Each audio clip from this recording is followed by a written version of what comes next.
আল্লাহ সুবহানাহু ওয়া তাআলা পৃথিবী সৃষ্টির 50,000 বছর পূর্বে পৃথিবীতে যা ঘটবে তার সবকিছু লিখে রেখেছে।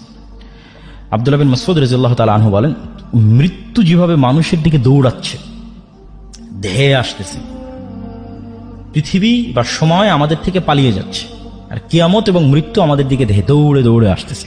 প্রতি সেকেন্ডে যত কিলোমিটার গতিতে আলো চলতেছে, তত লক্ষ কিলোমিটার গতিতে আমার মৃত্যু আমার দিকে ধেয়ে আসতেছে। কেন? ওটাই টাইম, ওটাই আমার লাইফ লিমিটেশন। তো ওই যে মৃত্যু যেভাবে মানুষের দিকে ধেয়ে আসে, মানুষের রিজিক সেভাবে মানুষের দিকে ধেয়ে আসতেছে। কোনো মানুষ তার তাকদীরে লিখিত রিজিক ভক্ষণ না করে পৃথিবী থেকে বিদায় নেবে না। এটা আল্লাহ সুবহানাহু ওয়া তাআলার ফয়সালা। এই তাকদীরের বিশ্বাসটা আপনাকে কাজে দেবে হার্ড টাইম, কঠিন সময়। আর বাকি সময়ে আল্লাহর দয়া এবং আল্লাহর রহমত অনুসন্ধানের জন্য জান প্রাণ বাজি রেখে চেষ্টা করতে হবে। আর কে তাকদীরের একটা হাদিস বলতে চেয়েছিলাম, রাসূলুল্লাহ সাল্লাল্লাহু আলাইহি ওয়াসাল্লাম বলেছেন, পৃথিবী সৃষ্টির 50,000 বছর পূর্বে আল্লাহ সুবহানাহু ওয়া তাআলা পৃথিবীতে যা যা ঘটবে তার সকল কিছুর তাকদীর তিনি লিখে রেখেছেন। তো এই দুইটা ঘটনা এবং তাকদীরের প্রতি অগাধ আস্থা, এটা আপনাকে কাজে দিবে কিসে? ঘরে বসে থাকার প্রতি উৎসাহিত করার জন্য না। ঘরে তো বসে থাকা যাবে না, কেন? আমি তো আগেই বলেছি যে পৃথিবীতে যা রিজিক ছড়িয়ে আছে তা কার দয়া? সব দয়া তো কাফের মুশরিকানে নিয়ে চলে গেল। তাহলে মুসলমানেরা ঘরে বসে থেকে কিভাবে দাবি করে যে সে আল্লাহর বান্দা? আল্লাহর বান্দা হলে আল্লাহর দয়া অনুসন্ধানের চেষ্টা করতে হবে। সাহাবীরা করেছে, নবী রাসূলেরা করেছে, আমাদেরকেও চেষ্টা করতে হবে। কিন্তু তাকদীরের প্রতি বিশ্বাসটা কাজে দিবে কোথায়? যখন কঠিন সময়, তখন। যেটাতে রাসূলুল্লাহ সাল্লাল্লাহু আলাইহি ওয়াসাল্লাম এই হাদিসে বলতেছেন যে কাতাবাল্লাহু মাকাদির আল খালাইক ক্বাবলা আন ইয়াখলাকাস সামাওয়াতি ওয়াল আরদ বি50,000 সানা। আর দুনিয়া বিমুখতার যে হাদিসগুলো, ইসলাম সন্ন্যাসবাদ কখনোই নয়। এত বড় বড় কোটিপতি সাহাবী আছে, সব রাসূল সাল্লাল্লাহু আলাইহি ওয়াসাল্লামের জান্নাতের সুসংবাদপ্রাপ্ত 10 জন সাহাবী। যে 3 জনের নাম বললাম, উসমান গনি, তার নামই দেওয়া হয়েছে ধনী, গনি মানে ধনী। জুবাইর ইবনে আল আওয়াম, তৎকালীন মদিনার ব্যাংকিং সিস্টেম উনি কন্ট্রোল করতেন। সবাই এসে তার কাছে টাকা জমা রেখে যেত, উনি মানুষের টাকার লেনদেন করতেন, উনি নিজেও কোটিপতি ছিলেন। ওনার বিশাল বাংলো বাড়ি ছিল মদিনাতে, যেটার কিছু ভগ্নাংশ, খণ্ডিত অংশ এখনো পাওয়া যায় মদিনাতে। বড় বড় সব খেজুর বাগানের মালিক ছিল। আর আরেকজনের নাম বললাম আব্দুর রহমান বিন আউফ। 3 জনই কোটিপতি, 3 জনই জান্নাতের সুসংবাদ প্রাপ্ত। তাহলে তো এটা বলার কোনো অপশন নাই, সুযোগ নাই যে ইসলাম সন্ন্যাসবাদকে সাপোর্ট করে, এটা বলার সুযোগ নাই। কিন্তু দুনিয়া বিমুখতার যে হাদিসগুলো বা দুনিয়া বিমুখতার যে ঘটনাগুলো, এগুলো হচ্ছে আপনাকে সাপোর্ট দিবে আপনার টাফ টাইম এবং হার্ড টাইমে। যখন আপনি সকল কিছু হারিয়ে ফেলতেছেন, উত্থান পতন আছে, পতনের দ্বার প্রান্তে দাঁড়িয়ে আছেন, তখন আপনি হতাশ হবেন না যদি রাসূল সাল্লাল্লাহু আলাইহি ওয়াসাল্লামের যে দুনিয়া বিমুখতার হাদিসগুলো আপনার জানা থাকে, তাকদীরের যে হাদিসগুলো সেগুলো যদি জানা থাকে, তাহলে আপনার সামনে যতই কঠিন সময় আসুক আপনি হতাশ হবেন না। এইটা হলো এটার বেনিফিট। মানুষ তো চেষ্টা করতেই থাকবে, চেষ্টা করাটাই মানুষের কাজ। কিন্তু যখন হার্ড টাইম আসবে তখন সে তাকদীরের কথা স্মরণে রাখবে, রাসূল সাল্লাল্লাহু আলাইহি ওয়াসাল্লামের দুনিয়া বিমুখ আচরণগুলোর কথা স্মরণে রাখবে। তো আল্লাহর নবীর দুনিয়া বিমুখ আচরণের 2টা হাদিস বলে এবং তাকদীরের একটা হাদিস বলে আমার বক্তব্য শেষ করব। রাসূল সাল্লাল্লাহু আলাইহি ওয়াসাল্লামের দুনিয়া বিমুখ আচরণের 2টা ঘটনা।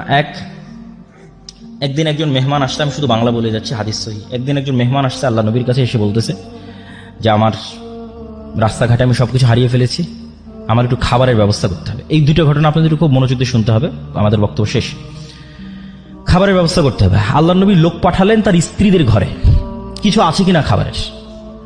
তো ইন্ডিভিজুয়াল প্রত্যেকটা স্ত্রী এই অ্যান্সার দিয়েছে, ওয়াল্লাযী বা'আসাকা বিল হক, হে মুহাম্মদ সাল্লাল্লাহু আলাইহি ওয়াসাল্লাম, যে আল্লাহ আপনাকে সত্য নবী করে পাঠিয়েছে, সেই আল্লাহর শপথ করে বলতেছে আমাদের বাড়িতে পানি ছাড়া খাবার দেওয়ার মতো কিছু নাই।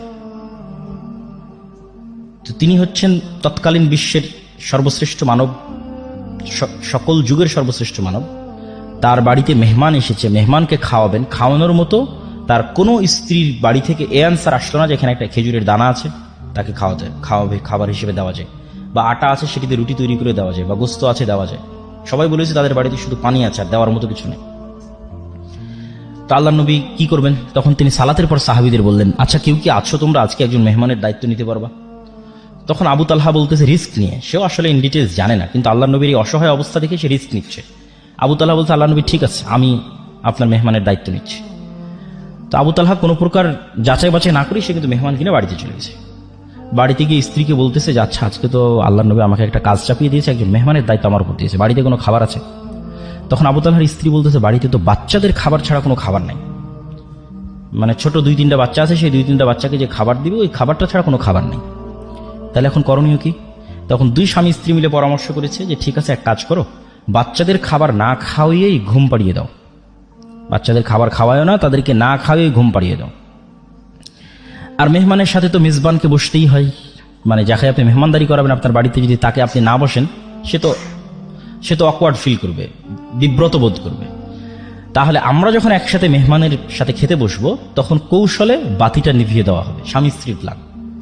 কৌশলে যখন বাতি নিভিয়ে দেওয়া হবে তখন আমরা খাওয়ার অভিনয় করতে থাকবো, কিন্তু আসলে আমরা খাবো না।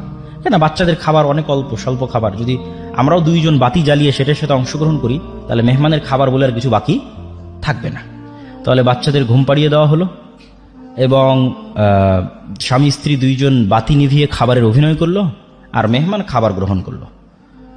পরের দিন রাসূলুল্লাহ সাল্লাল্লাহু আলাইহি ওয়াসাল্লাম বলতেছে, আবু তালহা তুমি কি করেছো? আল্লাহ তোমার উপর অনেক সন্তুষ্ট হয়েছে। তো কি করেছেন? তো এই ঘটনা। তো এটার থেকে আমাদের শিক্ষা কি? যে ওই যুগের যারা সর্বশ্রেষ্ঠ মানব তাদের এটি জীবন হিস্ট্রি এবং কালচার বলা হচ্ছে। সুতরাং আমি যদি আমার লাইফে এরকম কখনো কঠিন সময় ফেস করি তাহলে অবশ্যই তখনকার চেয়ে খারাপ হবে না। তো ওই জন্য কনফিডেন্স রাখতে হবে। আরেকটা ঘটনা, যে দুটো ঘটনা বলতেছে, আরেকটা ঘটনা, একদিন রাসূল সাল্লাল্লাহু আলাইহি ওয়াসাল্লাম বাড়ি থেকে বের হয়েছে, এটা সহিহ হাদিসের ঘটনা, সঠিক ঘটনা। তো ভর দুপুরে বের হয়েছে, রাস্তার মধ্যে দেখেন আবু বকর রাদিয়াল্লাহু তাআলা আনহু বাড়ি থেকে বের হয়েছে। তো দুইজন পরস্পরকে জিজ্ঞেস করতেছে, কেন এই ভর দুপুরে? আপনি তো জানেন সৌদির গরম কি ভয়ঙ্কর, ভর দুপুরে কেন বাড়ি থেকে বের হয়েছে? তো দুইজনই পরস্পরের কাছে জানাজানি হলো যে তারও বাড়িতে কোনো খাবার নাই, এই জন্য খাবারের অনুসন্ধানে বের হয়েছে। মুহাম্মদ সাল্লাল্লাহু আলাইহি ওয়াসাল্লামের বাড়িতেও কোনো খাবার নাই, উনি খাবারের অনুসন্ধানে বের হয়েছে যে কোথাও খাবারের ব্যবস্থা করা যায় কিনা।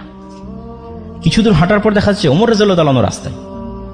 আপনি কি জন্য বের হয়েছেন? উনিও, ওনার বাড়িতেও কোনো খাবারের ব্যবস্থা নেই, উনিও খাবারের অনুসন্ধানে বের হয়েছে। অথচ এরা পরবর্তীতে অর্ধ পৃথিবীর শাসক।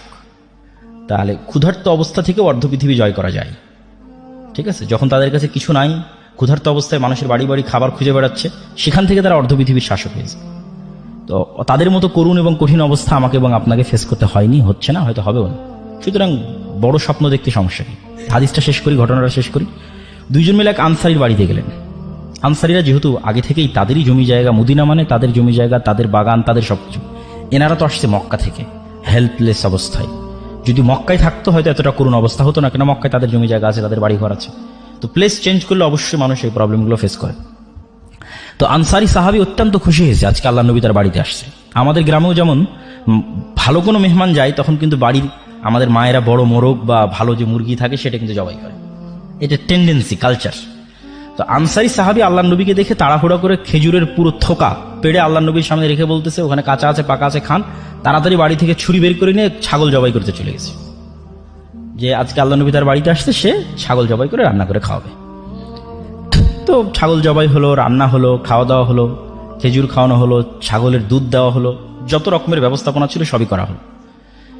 শেষ করে এখন যখন ফিরে আসতেছেন তখন রাসূলুল্লাহ সাল্লাল্লাহু আলাইহি ওয়াসাল্লাম আবু বকর এবং ওমরকে বলতেছে, তোমরা বাড়ি থেকে বের হয়েছিলে ভরা পেটে আর এখন খালি পেটে, আর এখন তোমরা বাড়িতে ফিরে যাচ্ছ ভরা পেটে। সুম্মা লা তুসআলুন্না ইয়াওমাইদিন আনিন নাঈম, এটা কোরআনের আয়াত। আল্লাহর নবী পড়লেন তাদের সামনে, কিয়ামতের মাঠে এই নিয়ামত সম্পর্কে আল্লাহ তোমাদের জিজ্ঞেস করবে, যে তোমরা আজকে খালি পেটে বাড়ি থেকে বের হয়েছিলে, আল্লাহ তোমাদের ভরা পেটে বাড়িতে ফিরে যাওয়ার সুযোগ করে দিয়েছে, এই নিয়ামত সম্পর্কে আল্লাহ জিজ্ঞেস করবে। তোমরা আল্লাহ সুবহানাহু তাআলার রহমত, বরকত ছড়িয়ে ছিটিয়ে থাকা রিজিক তোমরা অনুসন্ধান করো। ফাইদা কুদিয়াতিস সালাত ফান্তাশিরু ফিল আরজ ওয়াবতাগু মিন ফাজলিল্লাহ, যখন সালাত শেষ হয়ে যায় তখন তোমরা সমগ্র পৃথিবীতে ছড়িয়ে পড়ো, কেননা পৃথিবীর প্রত্যেকটা ইঞ্চি জায়গাতে আল্লাহ সুবহানাহু তাআলার রিজিক ছড়িয়ে ছিটিয়ে আছে। আল্লাহ সুবহানাহু তাআলার ছড়িয়ে ছিটিয়ে থাকা সেই রিজিক অনুসন্ধান করার জন্য তোমরা চেষ্টা করো।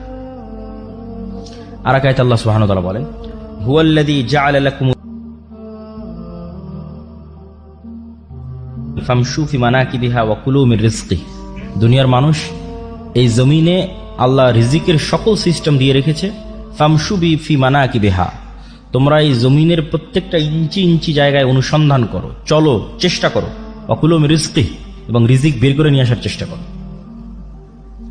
আমরাও দেখতে পাই যে আমাদের চারিপাশে কত রিজিকের রাস্তা, কিন্তু লোকলজ্জার ভয়ে, যেটা কেউ বললো এখানে বক্তা, যে সামাজিক ট্যাবু, সেটির ভয়ে আমরা হয়তো একটা নির্দিষ্ট মাধ্যমকেই মনে করেছি এটি রিজিকের মাধ্যম, কোথাও আমার জব হবে, চাকরি হবে, এটি রিজিক।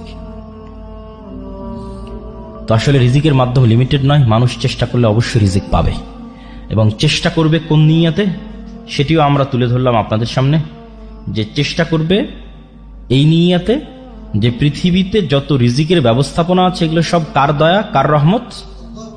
আল্লাহর রহমত, আল্লাহর দয়া। ওইটা থেকে যখন আপনি বিমুখ থাকছেন, আপনি অহংকারী। মানে আপনি জানেন যে এখানে একটা টাকা হালাল উপায়ে ইনকামের রাস্তা আছে, বাট আপনি করছেন না, মানে আপনি অহংকারী। আপনি আল্লাহর দয়াকে অবমূল্যায়ন করছেন, আল্লাহর রহমতকে অবমূল্যায়ন করছেন। এবং এটি নবীদের চিন্তা চেতনা ছিল। যেমন আইয়ুব আলাইহিস সালাতু ওয়াস সালাম একবার গোসল করছিলেন, তখন স্বর্ণের বৃষ্টি হচ্ছিল। তিনি গোসল বাদ দিয়ে স্বর্ণ কুড়াতে গেছেন। আল্লাহ বলছে, আইয়ুব, আমি কি তোমাকে ধনী করিনি যে তুমি স্বর্ণ কুড়াতে গেলে? তো আইয়ুব আলাইহিস সালাম উত্তরে বলতেছে যে আমি ধনী এই জন্য স্বর্ণ কুড়াবো না, এই সেন্স থেকে তো আমি যাইনি।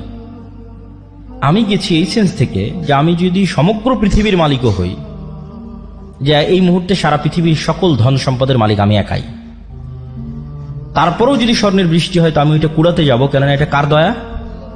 আল্লাহর দয়া। আর ওইটার থেকে আমি দূরে থাকবো, মানে আমি আল্লাহর দয়াকে অবমূল্যায়ন করতেছি। এই সেন্স থেকে দাউদ, সুলাইমান, আব্দুর রহমান বিন আউফ, জুবাইর ইবনুল আওয়াম, উসমান গনি, উসমান ইবনে আফফান, তারা পৃথিবীর কোটিপতি ছিলেন। দাউদ এবং সুলাইমানের মতো ধনী পৃথিবীতে আগেও কোনোদিন আসেনি, ভবিষ্যতেও কোনোদিন আসবে না। তারা এতটা ধন সম্পদের মালিক ছিলেন। তো এতটা ধন সম্পদের মালিক হওয়ার পিছনে তাদের মূল থিওরি এটি ছিল যে তারা ছিলেন শাকুর, শুকরিয়া আদায়কারী। তারা অহংকারী ছিলেন না, যে না ধন সম্পদ আহরণের পূর্বে অহংকারী ছিলেন, না ধন সম্পদ আহরণের পরে অহংকারী হয়েছেন। এটাই লং টাইম সম্পদ মেনটেন করার একমাত্র উপায়। ধন সম্পদ আহরণের আগেও অহংকারী হওয়া যাবে না, ধন সম্পদ আহরণের পরেও হওয়া যাবে না। তাহলেই দীর্ঘদিন ধন সম্পদ আপনার কাছে থাকবে। এই দুইটার ব্যাখ্যাটা কি? ধন সম্পদ হওয়ার আগে অহংকারী হওয়া যাবে না মানে এমন কোনো কাজ, হালাল কাজে ইনকাম হইতে পারে, সেটাকে ছোট চোখে দেখে পিছিয়ে থাকা হবে না। যে কোনো হালাল কাজকে যখন আপনি ছোট চোখে দেখে পিছিয়ে থাকবেন, তখন আপনি অবশ্যই অহংকারী, এই জন্য পিছিয়ে আছেন এবং এই জন্য আপনি সাকসেসফুল হতে পারছেন না। আর দ্বিতীয় যেটি, সেটি হচ্ছে ধন সম্পদ হওয়ার পরে অহংকারী হওয়া যাবে না। আল্লাহ সুবহানাহু ওয়া তাআলা বলেন, ইন্নাল ইনসানা খুলিকা হালুআ, আমি মানুষকে দুর্বল করে সৃষ্টি করেছি। ওয়া ইযা মাসসাহুশ শাররু জাযুআ, যখনই বিপদ আপদ মানুষকে ঘিরে ধরে সে হতাশ হয়ে যায়। ওয়া ইযা মাসসাহুল খায়রু মানুআ, আর যখনই টাকা পয়সা বেশি হয়ে যায় অহংকারী এবং কৃপণ হয়ে যায়। তাহলে এই যে মানুষের দুইটা ডাইমেনশন, যে যখন চারিদিকে বিপদ ভীত সন্ত্রস্ত, যখন চারিদিকে টাকা পয়সা কৃপণ অহংকারী, এই দুটাই আল্লাহ অপছন্দ করেছে। এটা দুর্বল ব্যক্তিত্বের পরিচয়ক। আর শক্তিশালী পার্সোনালিটির পরিচয় কি? চারিদিকে বিপদ আপদ দেখলেও সে ভীত সন্ত্রস্ত হয় না, হতাশ হয় না, তার সৃষ্টিকর্তা আল্লাহর প্রতি ভরসা রাখে। আবার যখন কোটি কোটি টাকার মালিক হয়, তখনও সে অহংকারী, পাপাচারী, অপচয়কারী হয় না, তখনও সে তার ন্যায় নিষ্ঠা বজায় রাখে। এই ব্যক্তিত্ব অর্জন করতে পারলে আপনার ধন সম্পদ আপনার কাছে দীর্ঘদিন কন্টিনিউ করবে। সম্মানিত উপস্থিতি, আমি আমার বক্তব্যকে দীর্ঘায়িত করতে চাই না। রিজিক অন্বেষণের প্রতি উৎসাহিত করতে গিয়ে একটি ছোট্ট ঘটনা বলে আমার বক্তব্য শেষ করব ইনশাল্লাহ। আব্দুর রহমান বিন আউফ যখন মক্কা থেকে হিজরত করেন, তখন অত্যন্ত খালি, জীর্ণ শীর্ণ, রিক্ত হস্তে মক্কা থেকে মদিনায় গেছেন। মদিনায় যাওয়ার পর তিনি এক আনসারি মানে সাহায্যকারী, ইনভেস্টর, বেশিরভাগ আনসারি ছিল ইনভেস্টর, আর বড় বড় ব্যবসায়ীরা সব ছিল মক্কা থেকে আসা। কেননা by default, by nature, by born মক্কার কুরাইশরা হচ্ছে বিজনেসম্যান। যেটা আপনারাও জানেন যে আমাদের নবীর স্ত্রী খাদিজা রাদিয়াল্লাহু তাআলা আনহা অনেক বড় বিজনেসম্যান। আল্লাহর নবী তার বিজনেসের দায়িত্ব পালন করেছে, তিনিও বিজনেস বোঝেন। ঠিক আছে, বদরের যুদ্ধ হলো কেন? আবু সুফিয়ানদের কন্টিনিউয়াস বিজনেস চলতো সিরিয়ার সাথে। ওই বিজনেস যে রুটটা ছিল, ওই রুটটা আল্লাহ নবী ব্লক করে দিয়েছিল। কেননা রাসূল সাল্লাল্লাহু আলাইহি ওয়াসাল্লামের সাথে আবু সুফিয়ানদের যে দ্বন্দ্ব ছিল, এটা শুধু ধর্মীয় দ্বন্দ্ব ছিল না। ঠিক আছে, এটার মধ্যে টাকা পয়সা সম্পৃক্ত ছিল, দুনিয়া সম্পৃক্ত ছিল, পাওয়ার সম্পৃক্ত ছিল। আপনারা অবশ্যই জানেন যে মক্কা হচ্ছে এইদিকে পশ্চিম, না পশ্চিম তো এইদিকে নাকি? মক্কা হচ্ছে এই পাশে আর মদিনা হচ্ছে এই পাশে, আর এখানে হচ্ছে সিরিয়া। তো মক্কায় হচ্ছে কুরাইশরা থাকে, তারা সমুদ্রের ধার দিয়ে, লোহিত সমুদ্রের ধার দিয়ে সিরিয়াতে বিজনেস করে। তো এই বিজনেস রুটে মধ্যে মদিনা। তো যখন মুহাম্মদ সাল্লাল্লাহু আলাইহি ওয়াসাল্লাম মক্কা থেকে হিজরত করে মদিনায় আসলেন, তখন তিনি বিজনেস রুট বন্ধ করে দিলেন। তোরা বিজনেস করবে কিভাবে? তখন তো যুদ্ধ অনিবার্য। এই জন্য কিন্তু বদর, উহুদ থেকে বাকি যে যুদ্ধগুলো হয়েছে, এই যুদ্ধগুলো এই কারণে যে মদিনা যত বেশি পাওয়ারফুল হবে, মক্কার ব্যবসা তত সংকীর্ণ হয়ে যাবে। কেন? ব্যবসায় চলতো সিরিয়ার সাথে। তো এরা by nature, by default business করা জানতো। তো ওরা যখন ওখান থেকে মদিনায় আসছে, তখন মদিনার মানুষেরা টাকা পয়সা দিয়ে ইনভেস্ট করেছে, ঠিক আছে তোমরা বিজনেস করো। আব্দুর রহমান বিন আউফকে বিজনেস করার টাকা দিয়েছে, জুবাইর ইবনে আওয়ামকে বিজনেস করার টাকা দিয়েছে, ওসমান ইবনে আফফানকে বিজনেস করার টাকা দিয়ে, এরা তো মক্কা থেকে পালিয়ে এসেছে সবাই, বড় বড় সাহাবী। কিন্তু এই প্রত্যেকটা বড় বড় সাহাবী অতি শর্ট টাইমে কোটিপতি হয়ে গেছে। তো আব্দুর রহমান বিন আউফ বললেন যে আমি তো উটের ব্যবসা বুঝি, আমাকে কিছু উট দাও, আমি আজকে থেকে বাজারে উটের বিজনেস শুরু করব। তো বাজারে যখন উটের বিজনেস শুরু করলেন, উনি একটা মূলনীতি মেনটেন করতেন। উট বিক্রি করার আগে বিভিন্ন অঞ্চল থেকে মানুষজন আসতো, উটের বাজারে উটের হাটে উট উঠতো, যেমন আমাদের অঞ্চলে কুরবানির সময় গরুর হাট হয়, গরুর হাটে উট উঠতেছে। তো উনি উটের খুঁটিনাটি সম্পর্কে খুব অভিজ্ঞ ছিলেন, উটের নেচার, স্বভাব, উটের খাওয়া, উটের ফুড সিস্টেম, ঠিক আছে, উটের আবাস বসবাস, উটের কালার, রং, শক্তি, সামর্থ্য, জীবন প্রণালী, বংশধারা, এভরিথিং সম্পর্কে খুব জানতেন। তো যে বিষয়ে মানুষ বিজনেস করুক ওই বিষয়ে নলেজ না থাকলে তো আসলে সে বিজনেস করতে পারবে না। তো যেহেতু উনি উট বিষয়ে সব